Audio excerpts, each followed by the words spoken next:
The climate protest group Extinction Rebellion brought parts of London to a standstill for 11 days back in 2019, and they're planning to do it again. Today, the group's leaders confirmed their intention to stage another series of protests demanding faster action to protect the environment. This time, they say, they will do so indefinitely until the movement's demands are met. It follows that major UN scientific report's warning yesterday that human activity is changing the climate in unprecedented and sometimes irreversible ways. We'll discuss Extinction Rebellion's goals and the tactics in just a moment. First, a reminder of the group.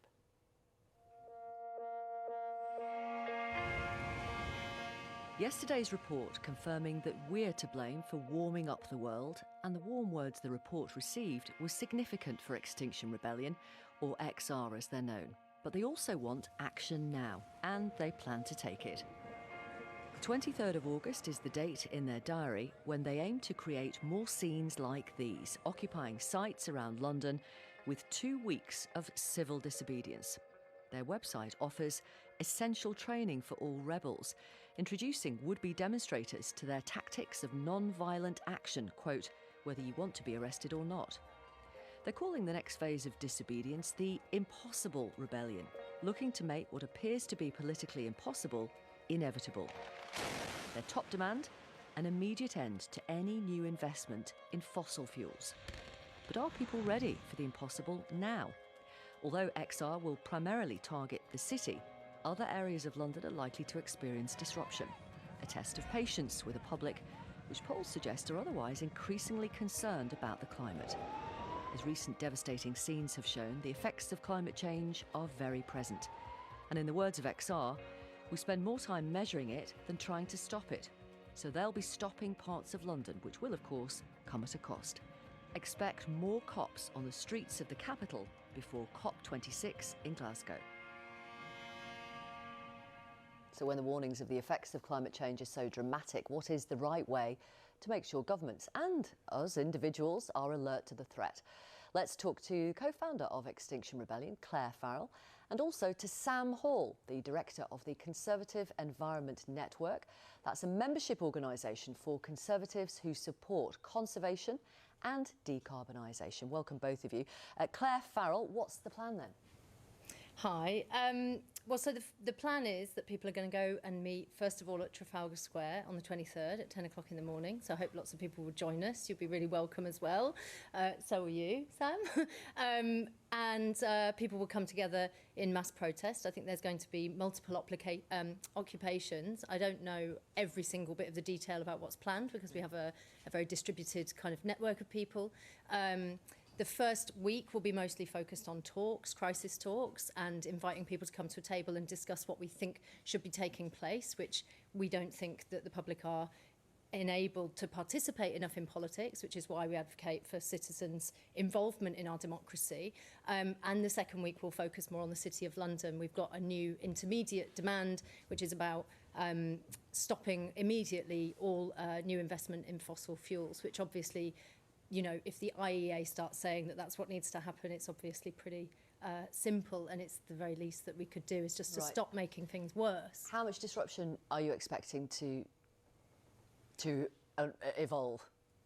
Well, I think people are serious about the fact that disruptive protest does work. You know, that's part of our history in this country and other countries. So we've taken a lot of historical research in deciding to do disruptive protest. Okay. I don't know how much disruption is expected, you know, with specificity, but there will be multiple occupations, and they'll roll for different lengths of time.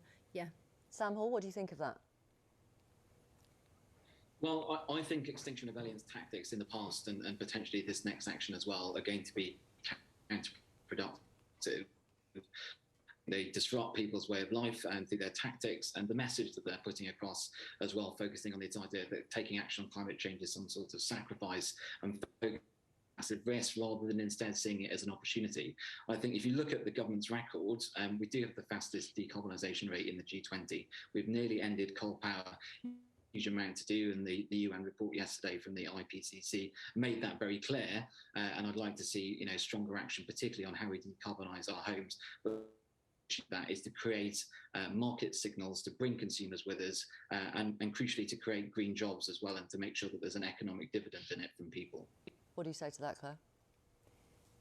I just think we're way past that point. We've just had a warning from the UN and the top scientists in the world, which, by the way, doesn't include a reference to any of the recent extreme weather events that have killed people on almost every continent, because they haven't been able to include those in this report. It's out of control. It's much worse than people thought. It's coming faster than we think. We need emergency, proper, grown-up action. This isn't about 2050. We've always said 2025, because rich countries like ours have got a duty to move first and to move fast. And quite frankly, what the government says it's doing about climate, it is not. It's missing almost every single marker of indicator of progress by the climate change there's a whole list of things that they have done. Sam Hall has mentioned some. I've got many more which I could put to you now. But if you're disrupting people's lives, isn't that, as Sam says, counterproductive? You need the public on your side.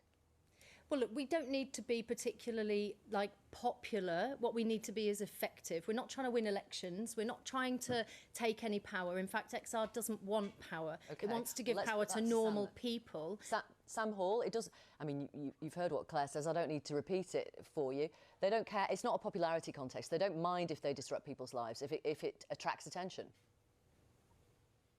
But I think the problem is that the message that they're putting out there, that, as I say, climate action is something that is going to involve this massive destruction. I mean, net zero by 2025 would be extraordinarily expensive. We'd see people having to scrap their cars before the end of their lives. We'd see gas boilers have to be replaced with heat pumps. Whereas instead, if we have a transition over 3 decades, we can set clear signals of the way that the market's going. We give businesses time to invest, to innovate, bring down the cost of those new technologies, and we support consumers to take them up. That is ultimately how you bring people with you. And I think the policy prescription and the approach and Extinction Rebellion are using ultimately put the people off that we need to convince, which is Middle England. We know that the tactics of Extinction Rebellion fundamentally appeal to a very small minority of people, and actually they put a lot of people off. They don't like to see ambulances and other emergency service vehicles being stopped and from getting where they need to.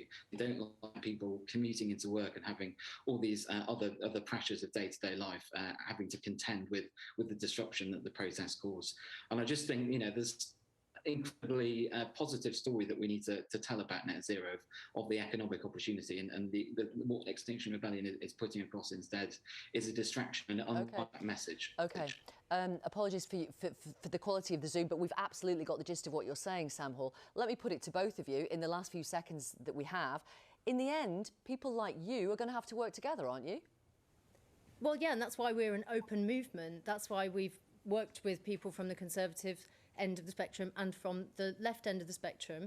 It's really important that people come together. That's what Citizens' Assembly is about. But I just want you to understand that the moral disgust at how we have come to this situation and the deep, deep grief of the catastrophe that we've already committed to, the words irreversible, the words inevitable, things like this that are coming through from the UN, we can't have these kinds of conversations where people are just discussing little policy moves and things by 2050. It's now. We're in breakdown now. It's catastrophic. People are dying.